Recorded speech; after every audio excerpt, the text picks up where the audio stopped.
السلام عليكم ورحمة الله وبركاته. ازيكم يا حبايب قلبي، عاملين ايه؟ يا رب يوصلكم الفيديو وانتوا في احسن صحة واحسن حال. النهاردة هنعمل وصفة سهلة وبسيطة كده ومفيدة جدا في الايام البرد الشديدة ديت. عشان اللي عنده كحة، السعال،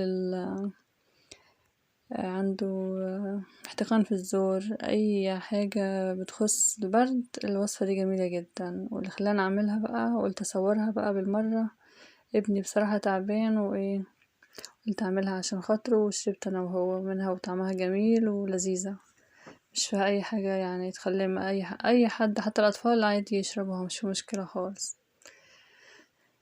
معانا طبعا قطعة من الجنزبيل كده قطعتها، وخدت كوبايتين مية وحطيتهم على النار.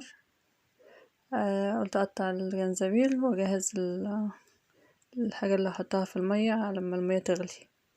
هناخد قشر الليمونة، القشر اللي فيه الزيوت بس، وهنسيب القشر الابيض.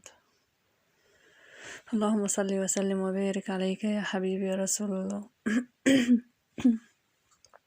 خدنا القشر مع الجنزبيل، وهناخد كمان حبة قرنفل، 4 حبات خدتهم. هضيفهم عليها كل الخلطة دي مع بعضها.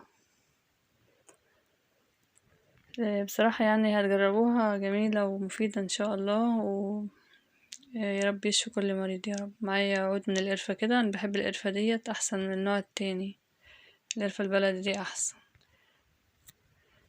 هضيفهم في المية كده، والمية بتغلي هنسيبهم بس 3 دقايق. 3 دقايق 5 دقايق، مش هيغلوا كتير يعني، هسيبها متغطية. بتغلي وهي متغطية كده، عشان الزيوت الطيارة اللي في كل الحاجات اللي لها رائحة نفاذة كده بيكون فيها زيوت طيارة، وخصوصا كمان قشر الليمون والجنزبيل برضو والقرفة. اهم حاجة الواحد يغطي الحاجات دي وهي بتتغلي. هنعصر بقى الليمونة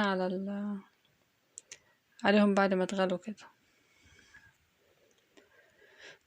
يلا يا رب اللي يعملها ويجربها كده وتجيب نتيجة معاه يدعيلنا دعوة حلوة من القلب ان شاء الله. ممكن تشربها 3 مرات في اليوم، مرتين، مش هتضر يعني، مش فيها اي ضرر خالص.